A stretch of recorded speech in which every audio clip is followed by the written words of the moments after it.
Yo, this probably isn't the kind of video you're expecting from this channel, but it's something I've wanted to do for a while. News of a new Dynasty Warriors game is approaching and has been posted online. This was around New Year's, by the way, and it had the following message.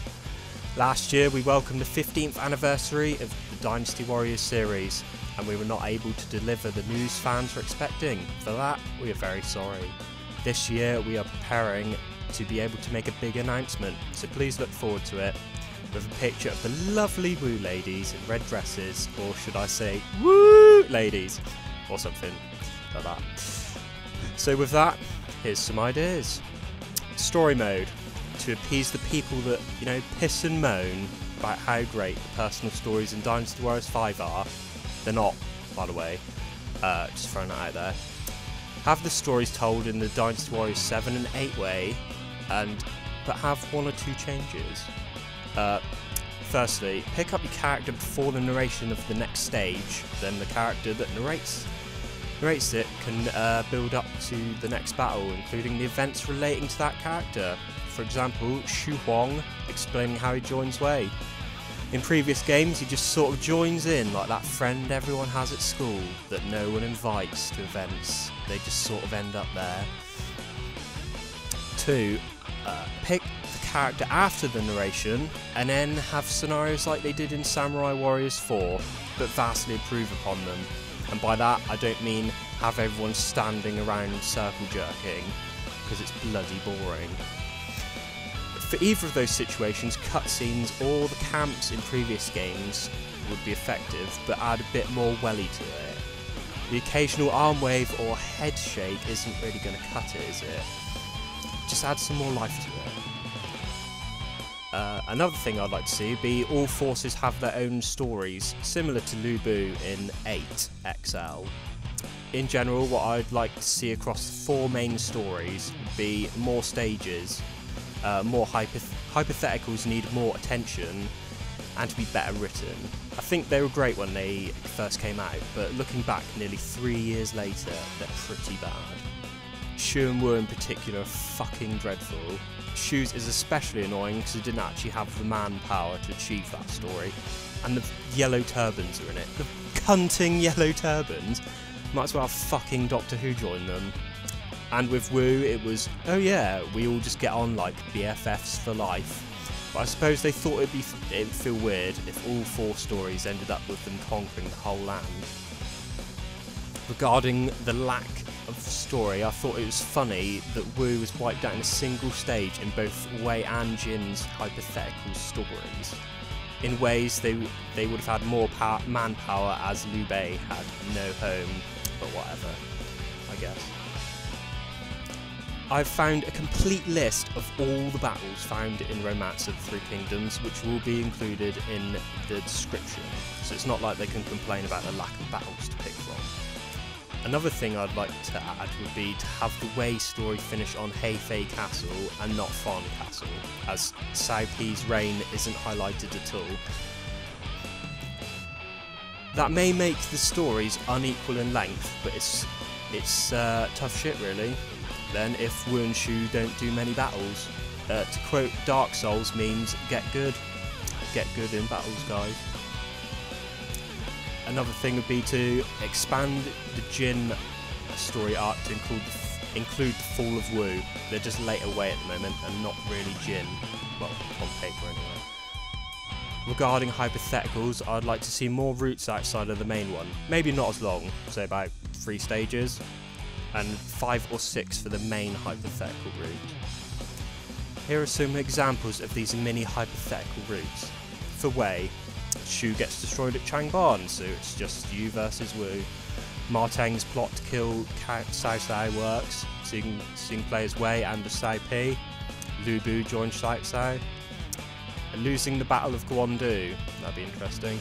If Yuan Shu isn't killed as a major power with the help of Sun Ce. For Wu, Sun Jian joins Dong Zhuo and then rebels. Well, he was asked to join Dong Zhuo in the book.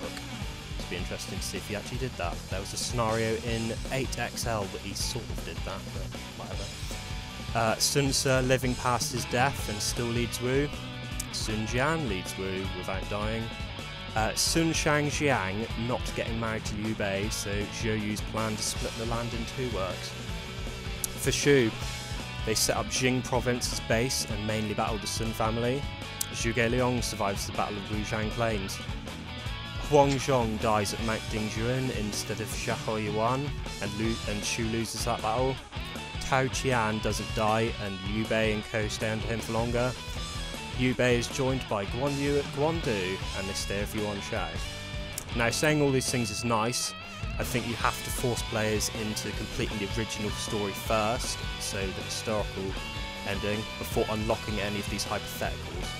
Otherwise there'll be too much confusion with new players. Maybe a note before you start your story, like when it says, when you try and start Jin's story before the other three, it does say complete the other three. Otherwise you fucking don't know what will be going on. This is going to be a really long shot, but historical and Romance of the Three Kingdoms options for story mode. So you can choose if the game plays like the events in the book or an actual history. So so historical things would include like Hua Xiong dying to Sun Jian, and Liu Bei and co not appearing until Shu province, and Sun Shangjiang going back to Wu when her mother's ill. Another thing would be to have characters change due to the story. For example, in 8, at the Battle of Baidi Castle, Ma Chao joins the Alliance because his father, well, isn't killed by Cao Cao, so it doesn't really make sense for him being there. He still has a vendetta against Cao Cao, although that never happens. So I'd like to see things like that. And I'd like to see officers change allegiance to factions they don't actually fight for. Movesets and such. Mainly, no more weapon switching, because it's fucking wank. If you had every character with their own playstyle, you could inject some real personality into the moves. Sun Shangxiang, I mentioned her many times already, but you could incorporate bow attacks, because they already seem to love to do that with the Mosus, so, you know. And Guo Huai could fall down ill, and the like. Hideaki and Yoshiaki from Sengoku Basara comes to mind, with these fucking wacky movesets. So it'd be great to see things like that, because currently anybody can wield any weapon and it looks fucking dumb. More attacks. It's getting a bit stale now. I mean, I like the current moves, but I think you could do some more. A new combo string, so it'd work like it does now, except you'd hold R1 and then you'd have a different set of attacks. I think that would work. Another thing would be to press square and then R1. So if you ever played Warriors Orochi 1 or 2, technique characters would have a different move on one of their attacks if you pressed R1 instead of triangle. So I think that could probably work. Everyone should have a grapple attack as a countermeasure against officers that always block, because it's fucking dumb. Just putting that out there. Improved grapple attacks as well. So when you're in a mob and you're aiming right at the officer, you don't randomly pick a fucking troop instead, because that is fucking dumb, especially with missile attacks. Oh yeah, I've just wasted 1 bar of my 3 for killing a peon that you could hit in one. You could kill in 1 hit. So whatever. Counter attacks to return, because some officers relentlessly attack you and you can't do anything about it. I suppose that was why aerial Masus were added, because if you're in the air you can't do anything, and that's your sort of way of getting at it. But whatever. Officers that changed weapons in 8 empires, except for Sun Quan, should revert to their old weapons. They don't fit them at all. They're just sashayed on for the fuck of it. At least with the officer changes in 7 empires, that at least sort of fitted. Sima Shi changed to a similar weapon. Dong Zhuo changed to bombs, which he already uses in his Masus anyway. One guy changed to the boat, which fits his role at Chirbi, sort of. And Well, there's just no need for them to change, because everyone was a unique. Lian Shi, in particular, doesn't fit, because, to quote, to contrast her with the other Wu ladies, she was designed to be the adult character. Her facial features and voluptuous body were designed with hopes to personify her as the most matured female in the cast. To make up for a lack of military training, they decided to associate her with the crossbow. Now she's some martial arts fucking kung fu master. And not to mention that moveset is fucking dreadful. It's fucking horrible. It's so bad that I want to be violently ill whenever I hear that. Or use that moveset even. I don't know why I said that. Liu Shan as well, quote, since developers strove to perceive him to not be as strong as his father, he wields the easier to use rapier for his weapon of choice. His weapon of choice is meant to mirror his father's heavier dual swords. Why he has fucking workman's bench is beyond me, but whatever. Other changes, Pongda to switch to the dual halberds again. The mace is a good weapon. I'm not gonna bring that down. It is a good weapon, but it doesn't suit him, and it never will. I think it's more suited to a primitive barbarian character, so somebody like Zhang Fei probably, but not Zhang Fei obviously. Not a man dressed in head to toe in the sickest armour in the game. Gan Ning, the flail doesn't really suit him either, but he's supposed to be a pirate, and what weapons do pirates use? Just putting that out there, sorry, that was me banging on my desk. But in all honesty, I feel kind of bad if he did change weapon again, because he's been passed around so many times that you think he was a school hamster, and soon we'll find him dead behind a bookcase if he changes again. So back on topic, I would like to see him with a sword or daggers, or, well, give the flail to somebody else again, probably a new character. Other stuff. Difficulty, I think changing the weapons so they're fixed to the characters can help Koei balance the game properly. Instead of everyone using the halberd, and by that I mean players using the halberd on every character, which is fucking overpowered. Now, ultimate difficulty isn't actually a challenge though, is it? I mean, enemies do a lot of damage and they take a lot of damage, but they're actually, in fact, less aggressive than they are on hard difficulty, to compensate the mass damage they can do. So to make it more difficult and not making enemies damage sponges, I'd like to see him to change it so there's more enemy types with different methods of attacking. So sort of in a way that Killing Floor 2 does it, I guess, is what I'm saying.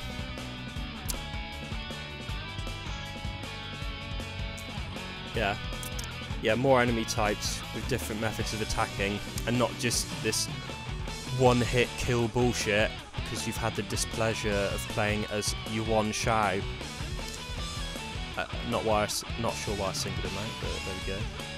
Another thing that could help with the game is fixing elements to characters, thus removing the flash/slash induction explosion combo, which makes the game incredibly easy. Online, I'd like to see him expand it to 4 players, co-op, and with that not failing the battle if someone dies, especially if they're the commander. But have people who've died as spectators, so you can still carry on seeing the remaining people alive. For the extra mode that they seem to love to add in the games now, ambition mode is still pretty good idea. I think customising the castle would be quite good, and then using that castle as a basis for a tower defence type mode, similar to some of the raid type battles in free mode in 8 Empires. So where you defend the 2 bases, except you'd be able to pick who you have with you. Not, well, whenever I've done it, I always get the most useless fucking AI. I always get fucking Pang Kong or some shit. And you could do that online as well, so that'd be a fucking laugh riot. to finally round off this magnum opus of a video that I'm sure you're, well interested in listening to. This isn't so much an idea, but a feeling. I believe that Koei has, I believe that because they've made that statement, that this is that it's going to be a big announcement, and they're making some quite big changes. I think that the next game won't actually be called Dynasty Warriors 9. I think it will just be a reboot of some sort, and it will be called Dynasty Warriors, or Shin Sangoku Masu, as it were. Just a thought, but could be wrong, might not be. So here we are at the end. I may do some more of these on Samurai Warriors and the like, depending on how well this goes. Let me know what you think, and let me know what you'd like to see in the next Dynasty Warriors game. Thanks, good night, although it's 10:48, and praise the gravy, as one of my subs said. Cheers, bye.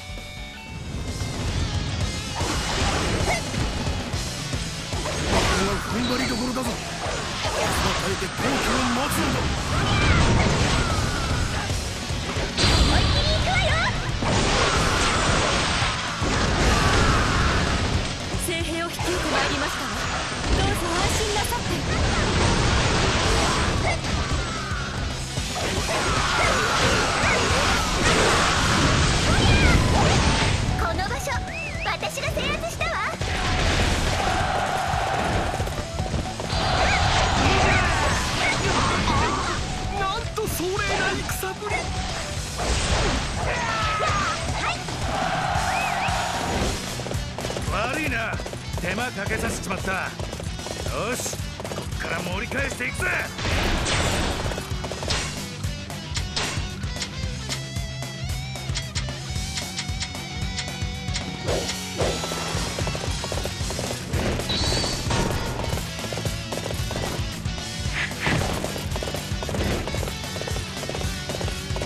最後の最後まで諦めるな。味方を信じて戦うんだ。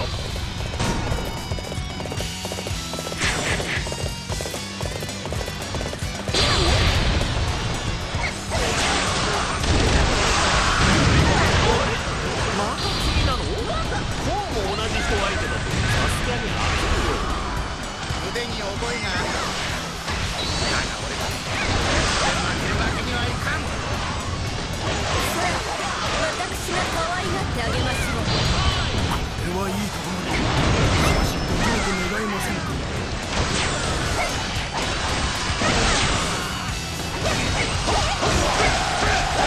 この場所、私が制圧したわ。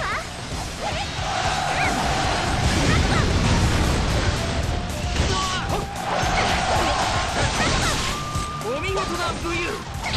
恐れ入りました。敵の方が押してるってのか。みんな本気出していくぜ。